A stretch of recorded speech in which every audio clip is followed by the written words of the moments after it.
Hello, learners. Hope you're all doing great. So, today, the first thing we're going to do is we're going to learn what is verilog, what is the basic structure of verilog, and where do we program this verilog codes. So, coming to the first question. So, what is verilog? So, verilog is just like a programming language, like any other programming language, for example, C, C++, Java. These are programming languages, right? Similar to verilog is also one of the programming language. Where do we use this programming language verilog is that we usually use this language for developing codes for logic gates. Example, you might have heard about the logic gate and gates, or gates, and many other logic gates, basic, primitive, NAND, NOR, etc. So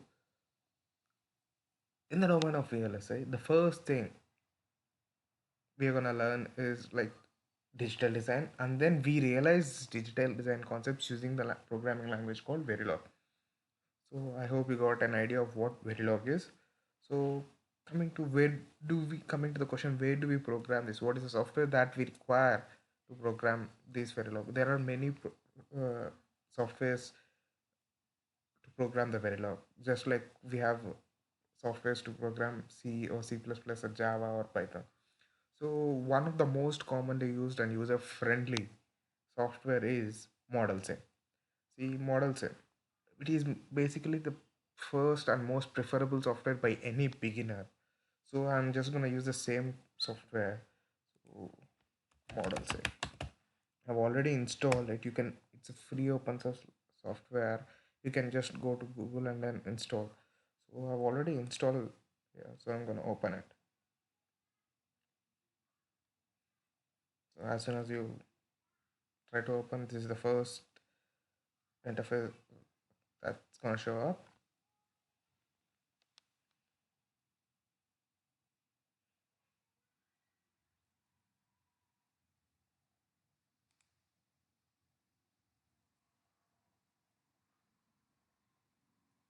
So it just popped up a window, welcome to version. You can just close it.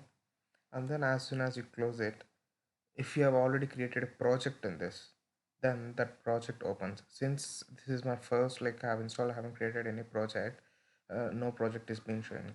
So first thing, in order to, it is always preferable to create a project and then a working directory. So you can do that by going to file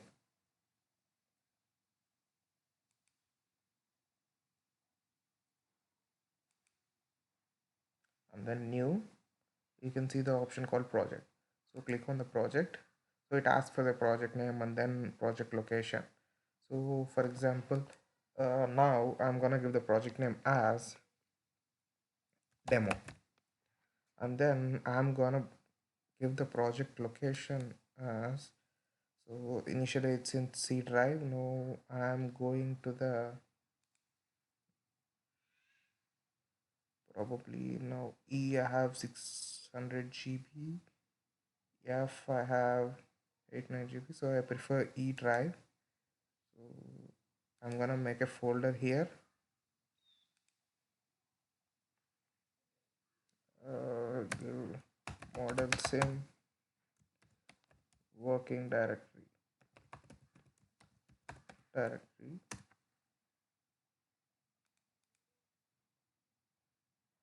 and then inside this I'm gonna make another folder, give us working directory.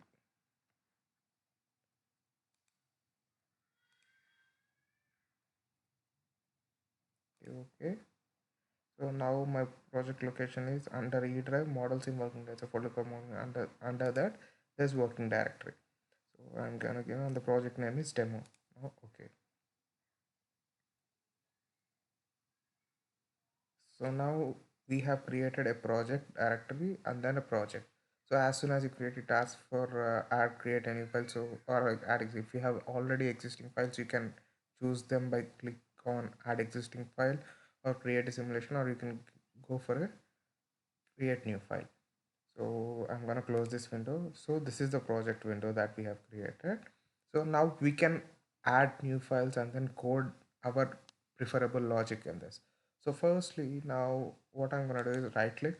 When you right click on the screen, it gives a couple of options called compile, add to project, close project, update project settings. Also, suppose if you have come out the project, how do you access the project location? So if you go to the file and then at the bottom you can see recent directories and then recent projects.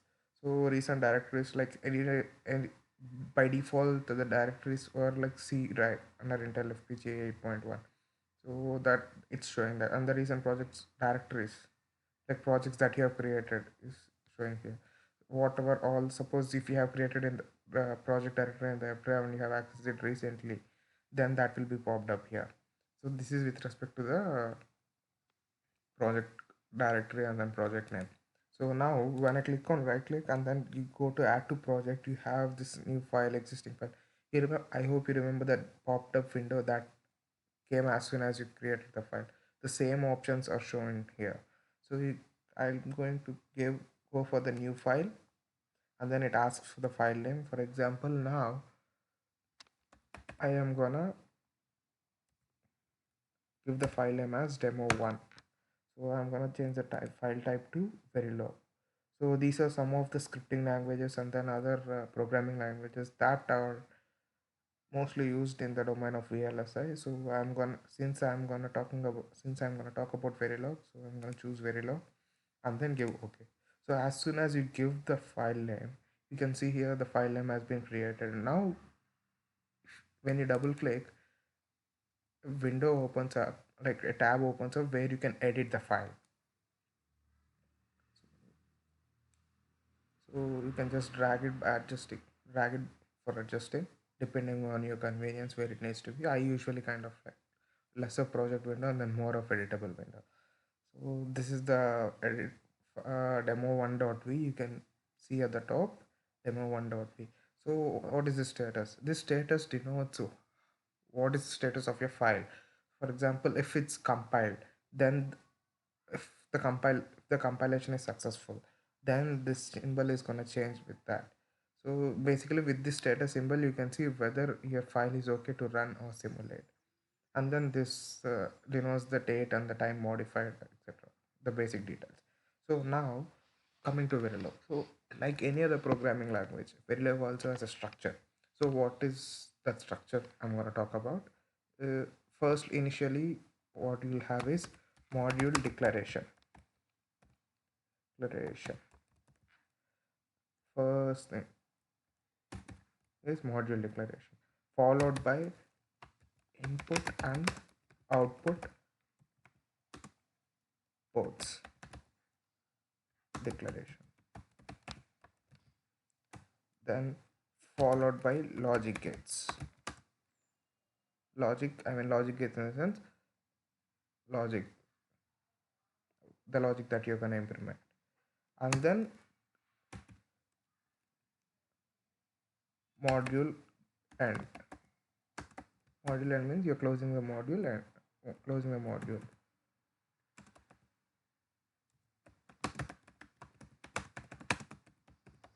So basically this is the structure of Verilog.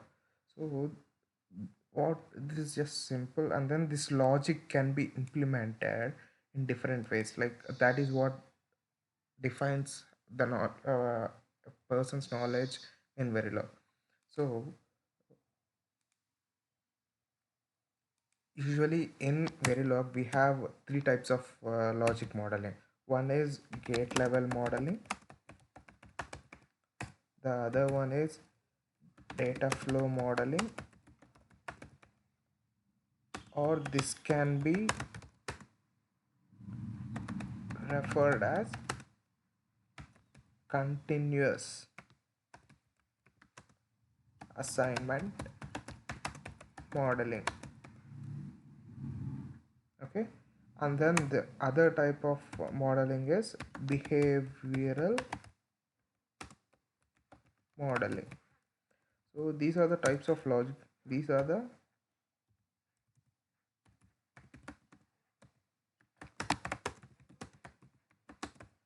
logic generation models. So each and every modeling technique has a unique, I mean, say, gives us the user to enhance logic or gives an easy and compatible way of getting the output. So this is with respect to the introduction of verilog. So further we'll discuss what every logic design in gate level modeling, data flow modeling, and then behavioral modeling. So now once a file is created, so you can see this comments, like in order to give a comment you can use double slash for a single line. Suppose if you want to comment multiple lines, then what you can do is like you can follow this slash followed by star, and then you can give the comments: hi, hello, welcome to verilog introduction session. So this entire thing is gonna be commented, and then you can close it by giving the same star followed by hash. This will be considered as complete comment. So for single line comment you can use double slash, and then for multiple lines you can use star slash star and then star slash to end. So now what you now you can save this by you can save this file by either by giving control S or going to file and then save. So this will be saved in the location where we have given the working directory. So we haven't compiled it, so the status is still question mark. So since I haven't written any code, I it will be showing as compilation as nothing. So you can compile it by selecting the file in the project window, right click on it, and then go to compile, give compile selected. When you give compile selected in the transcript, it was showing demo one was successful. Since there was nothing over here, there was no errors in the compilation, so it is showing as compilation is good. Suppose I have given something like module something, and then I didn't write any codes, it obviously should throw error. So when you compile it again, compile selected,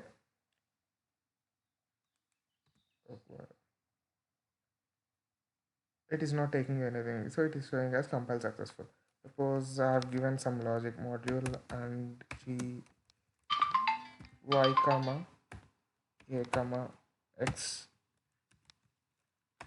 input and input a comma y. So this is an incomplete code. So let's see what output it's gonna show. Compile, compile select. Sorry guys, the thing is I have been editing and then I'm not saving, so that's why it is showing, it is considering only this thing from line 1 to 14, so it is compiling for the same thing. Now let me save it. Now let's check. So the status symbol has again changed to unknown. So now when you compile, see the demo one file with one errors. That is an incomplete code. When you double click on the in the transcript, it shows unexpected end of source code near you. So this you'll much understand after getting to know complete hands-on experience with the verilog. So till here, so let's see what is gonna happen when only comment like we have seen comment when only comments were given, it was taking as successful. So here you can see the status as compilation failed with the X mark. So earlier when you have seen compilation was successful, it was tick mark. So now so this is all about with respect. Now now I'll be showing you where the file is. I hope you remember this is the working directory. This is where the file demo1.v would have been saved.